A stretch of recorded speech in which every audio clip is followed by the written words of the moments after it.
Let me guess. You've probably been on both sides of the spectrum. One day you're meditating in silence, you're trying to raise your vibration and allow abundance to flow effortlessly into your life. The next day, you're grinding 12 hours straight, trying to build a funnel, fix your offer, and get one more client to close before the end of the month. Yeah, welcome to the spiritual entrepreneur's dilemma. See, it's this weird split between manifestation and capitalism, between the belief that the universe owes you financial freedom just for existing, and the belief that success only comes from working, building, scaling, grinding, and optimizing. And here's the thing. In my opinion, both of them miss the mark, because neither one is rooted in actual creation. They're both just different ways of chasing money and focusing on a process. So let's talk about this. Now, don't get me wrong. I studied the manifestation-only mindset deeply. Abraham Hicks, law of attraction, vibration, alignments, all of it. And there's something incredibly seductive about the idea that you don't need to do anything. That if you can just feel abundant, say your affirmations, and maybe visualize a check in the mail, that it will come. And look, I'm not even saying it can't happen, because our consciousness definitely interacts with the field. I've done manifestation experiments myself, and many of them worked. I even made videos on this. But here's what I noticed. A lot of people who get into this manifestation stuff, they get stuck there because they get obsessed with how the money should show up. It's gotta be passive, it's gotta be magical, it's gotta be completely effortless, or else you're out of alignment. Meanwhile, they've got bills to pay. They're stressed.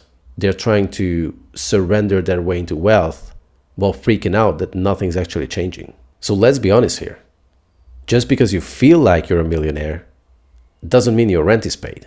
That's not alignment. That's just delusion. And if you talk to them about building a business or offering value some kind of way, they will say, well, if I have to do something to get the money, that means I'm out of alignment.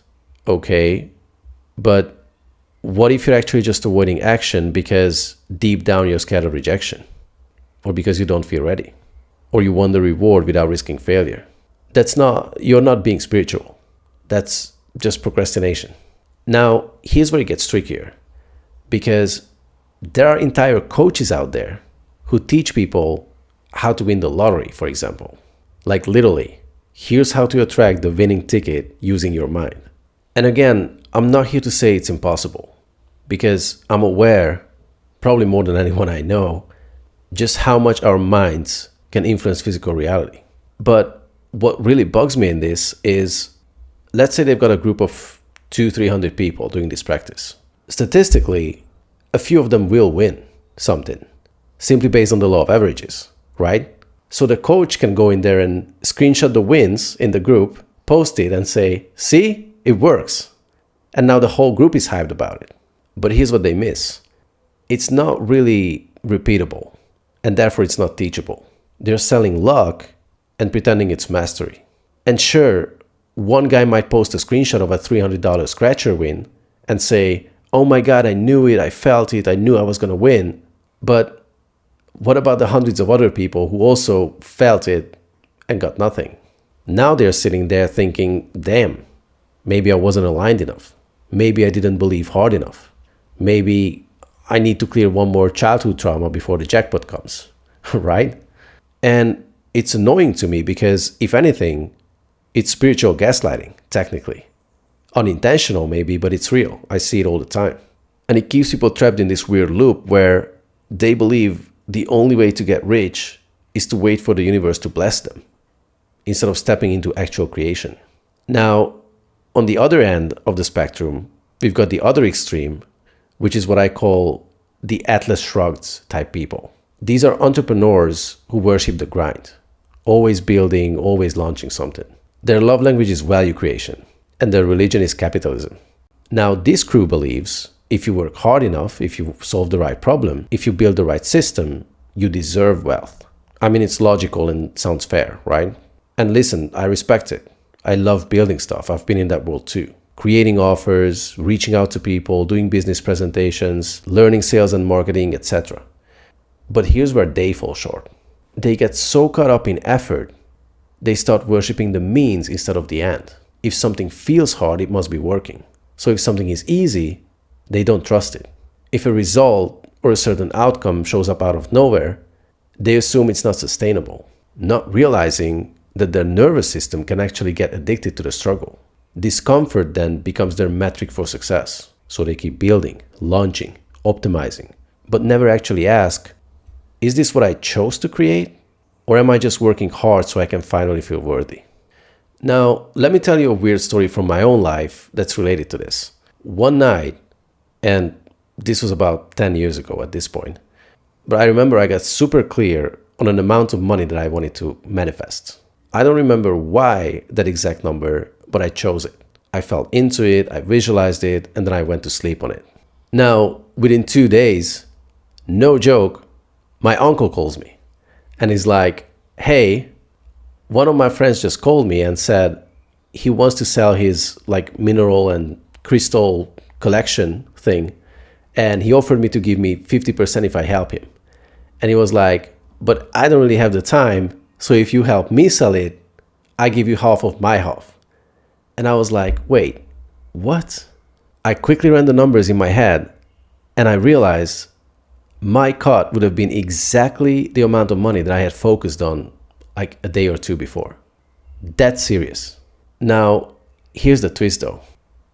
In spite of manifesting the opportunity, I never actually did it.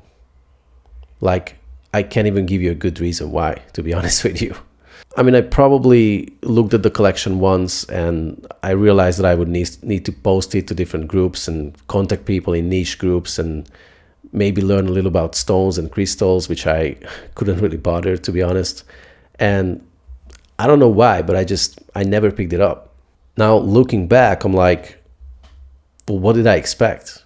That the money was just gonna fall into my lap or walk into my bank account while I meditated? Like... But that's the thing, like I got so focused on the manifestation part that I completely ignored the tangible opportunity that was laying right in front of me. Now, funny enough, I've also had the opposite happen to me. Maybe that's why I'm doing this video, where I was part of a business that was actually built right. Great product, a clean, solid funnel. We had everything dialed in. On paper, it should have been a 6-figure business, but it flopped. And I couldn't even figure out why until much, much later. See, the problem was I wasn't aligned with it. Internally, energetically, emotionally. I was pushing a system that didn't match who I was becoming. And that's when it all clicked for me. Here's what I started to realize after living both extremes. You can't just manifest in a vacuum. And you can't force your way into fulfillment either. What actually works is when you create from alignment. When you build from the end result, not from spiritual bypassing or nonstop hustle, because neither one guarantees anything. What does guarantee success is having the right internal structure, one that locks in your vision and pulls you toward it like gravity. Here's how creation actually works. Step 1, decide what you want, not how it should show up, what you actually want. Step 2, measure where you are now in relation to that end result. That sets up structural tension. And lastly, step 3, let your superconscious, your deeper intelligence, bridge that gap. That's it. And if you do it right, the guidance will come. And it might tell you, well, reach out to that person, or try that business idea again, or let go of that client, or even buy a damn lottery ticket. But now it's not about luck or grind. It's not about trying to prove yourself or summon miracles. It's about living in the end result, the feeling, the identity, the lifestyle that you want, and letting that pull you into aligned action. Because if you think about it, you don't even actually want money. You want what money gets you. So don't sit there visualizing a bank balance. Visualize freedom, peace, excitement, travel, having choices, and let that version of you give you instructions. Because sometimes when you let go of how it needs to come, that's when it actually shows up. So yeah, this whole battle between manifestation and capitalism is just two sides of the same coin. People are obsessed with the process, not the results. But when you start structuring your life from the end result, when you stop chasing and start choosing, that's when it all changes. And if you want help stepping into that version of yourself, the one who doesn't beg for abundance or grind for scraps, but creates on purpose from alignment, that's literally what I help people do inside my free Skool group. You will learn how to recode and shift your resistance Build a structure around your goals and start creating results in a way that actually feels good. It's free to join now, but probably not for long. So if this resonates, click the link in my bio or in the description below. And remember, you're not broken. You're just one shift away from everything working out. I'll see you inside.